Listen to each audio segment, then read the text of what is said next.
भारत गौरव आचार्य श्री पुलक सागर जी गुरुदेव के प्रवचन और धार्मिक कार्यक्रम देखने एवं सुनने के लिए जिन शरणम मीडिया चैनल को अभी सब्सक्राइब करें और बेल आइकॉन पर क्लिक जरूर करें। एक बेटा अमेरिका में जाके रहता है, बहुत उच्च क्वालिटी की शिक्षा प्राप्त की, उच्च स्तर की शिक्षा प्राप्त की उसने। एक ही औलाद थी मां बाप की, अमेरिका में पढ़ता है, वहीं सेटल हो जाता है, वहीं शादी कर लेता है, लौट के वापस नहीं आता है। बूढ़े मां बाप घर में बैठे हैं, रो रहे हैं, आंसू बहा रहे हैं। हर महीने पैसा भेज देता है कि आप रहो गांव में, ये पैसा भेज रहा हूं, आपके खर्चे में उठाऊंगा। लेकिन एक बार भी उस बच्चे ने नहीं कहा कि पापा मेरे साथ अमेरिका में आ जाइए। मान्यवर, क्या सोचते हो कि मां बाप को बुढ़ापे में केवल पैसों की जरूरत है? मां बाप को बुढ़ापे में केवल आजीविका की जरूरत है? नहीं। मैं तो आपसे इतना निवेदन करता हूं नांदगांव की सभा में बैठ करके कि हर मां बाप का यह सपना नहीं रहता है कि मेरा बेटा अमेरिका में जाकर 50 लाख रुपए महीने कमाए।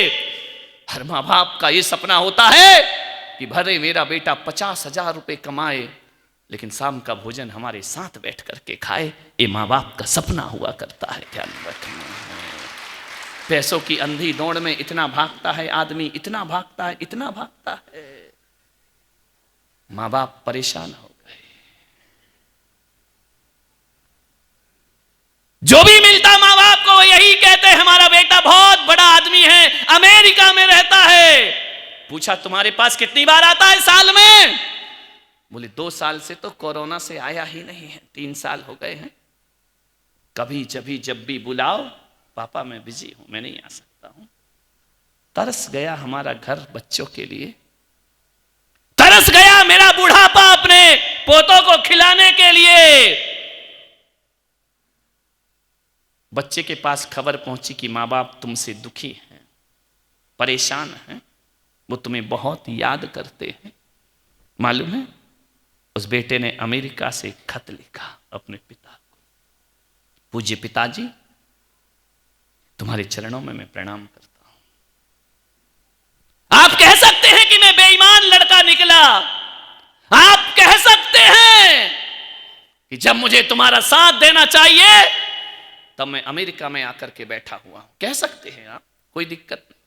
आप कह सकते हैं कि मैंने अपने बेटे होने का फर्ज नहीं निभाया है, आपको अधिकार है कहने का। आप मेरी पूरे गांव में बुराई कर सकते हैं, मुझे कोई दिक्कत नहीं है।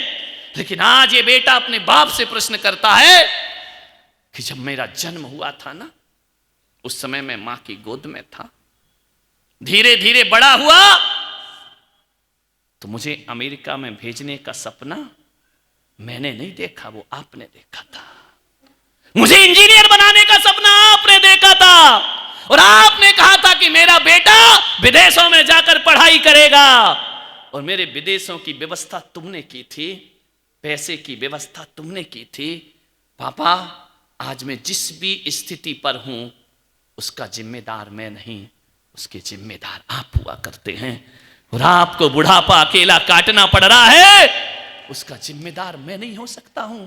आज अमेरिका में इतनी ऊंचाइयों पर पहुंचाया है, आपने पहुंचाया है। और जब मैं कहता था कि पापा मंदिर जाऊं, महाराज आए हैं सत्संग करूं, वही बाप थे आप जो कहते थे बेटा पढ़ाई कर, अपना करियर बना, साधु संतों में जाने की क्या जरूरत है। आप वो पिता थे, आपने मुझे मंदिर से रोका था, आपने मुझे सत्संग से रोका था, आपने कहा था कि इन बातों के लिए जिंदगी पड़ी है, पहले अपनी पढ़ाई कर ले। पढ़ाई का भूत मुझे सवार नहीं था, ये पिताजी, ये भूत आपको सवार था। और पहली बार इंजीनियर बनने का सपना मैंने नहीं, इंजीनियर बनाने का सपना आपने देखा था। अब बताइए, एक बाप गलत है या बेटा गलत है? ध्यान रखिए। मान्यवर, मैं आपसे पूछना चाहता हूं, इंसान बनाने का सपना नहीं देखते हो? आपसे निवेदन है मेरा, किस तरह की शिक्षा देना चाहते अपनी औलाद को? पूना में भेज देते हैं, बंबई भेज देते हैं, विदेशों में भेज देते हैं। ऐसे ऐसे लड़के मैंने देखे हैं 5-5 साल पढ़ के आते, आके फिर बाप की दुकान में बैठ जाते हैं। ध्यान रख, फिर गए काहे को थे मेरे भाई, तुम्हें तो बहुत बड़ा व्यापार करना था ना। फिर लौट के नांदगांव आ जाता है रामलाल, काहे के लिए गया था, ये पढ़ाई तो नांदगांव में भी हो जाती जो तू वहां कर रहा था। बोले नहीं महाराज, जाना पड़ता है। क्यों जाना पड़ता है? सीखने को मिलता है। क्या सीखने को मिलता है? अय्यासियां सीखता है बेटा, ऐसो आराम सीखता है बेटा, पैसों को कैसे बर्बाद करना ये तुम्हारा बेटा हॉस्टलों में जाकर सीखा करता है। मेरे भाई, जिन्हें पढ़ना है ना, पढ़ने वाले लोग स्ट्रीट लाइट के नीचे बैठकर भी पढ़ाई कर लिया करते हैं, और जिन्हें नाम कमाना है वो सरकारी स्कूल में भी अव्वल दर्जे में पास।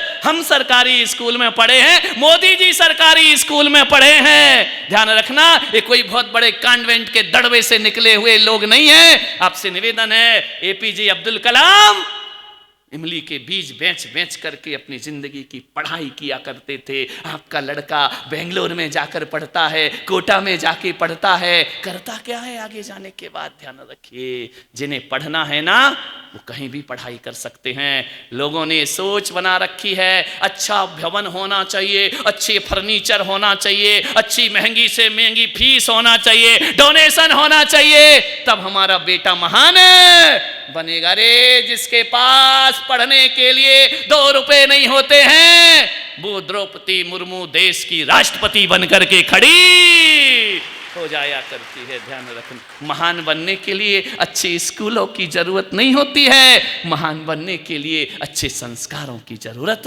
हुआ करती। एक बच्चा एडमिशन ले रहा था औरंगाबाद में, मैं विदेश जाके पढ़ूंगा, मैं हिंदुस्तान में नहीं पढ़ सकता, यहाँ के स्कूल अच्छे नहीं है, यहाँ की शिक्षा अच्छी नहीं है। अरे मैंने कहा पागल, एक बात ध्यान रख, महान स्कूल में, बेहतरीन स्कूल में पढ़ने से जीवन बेहतरीन नहीं होता है, बल्कि जो बेहतरीन बच्चा होता है वो सड़क पर भी करे तो बेहतरीन काम करके दिखा दिया करता। क्या स्थिति हमारी देश में? मान्यवर, माँ बाप का कुछ फर्ज है। आज बेटा गलत काम करे तो दादाजी की हिम्मत नहीं है कि उसे रोक सके। गलत काम करे तो डर डर के दादाजी घर में रहते हैं। मान्यवर, आज माँ बाप लाचार खड़े हैं बच्चों के सामने। बाहर से पढ़ के बच्चा आता है, तुमको तो मूर्ख समझता है। मान्यवर, मैं आपसे निवेदन करता हूं कि अपनी औलाद को इतना लायक मत बनाओ कि तुम्हारी औलाद बुढ़ापे में तुम्हें नालायक समझने लगे। ध्यान रखना, इतना लायक क्यों बनाते हो कि माँ बाप उसकी नजरों में नालायक हो जाए? ध्यान रखिए, नहीं, विचार करें, समझना होगा। स्थितियां बदल रही हैं देश की, हालात बदल रहे हैं देश के। आज हमारी बहू बेटियां अपना टैलेंट बनाने में लगी हैं, अपना करियर बनाने में लगी हैं। किटी पार्टी से फुर्सत नहीं है, यहां वहां घूमने से फुर्सत नहीं है, मेकअप से फुर्सत नहीं है, श्रृंगार से फुर्सत नहीं है, रात दिन टीवी के सामने बैठे हैं। ध्यान रख, अब तो टीवी भी गया, वो हाथ में ही आ गया। टीवी कौन देखता है? पुराने जमाने की बात हो गई है। ध्यान रखना, सोचना है आपको। 24 घंटे में 16-16 घंटे मोबाइल देखोगे, क्या जिंदगी बनेगी तुम्हारी? सोचिए।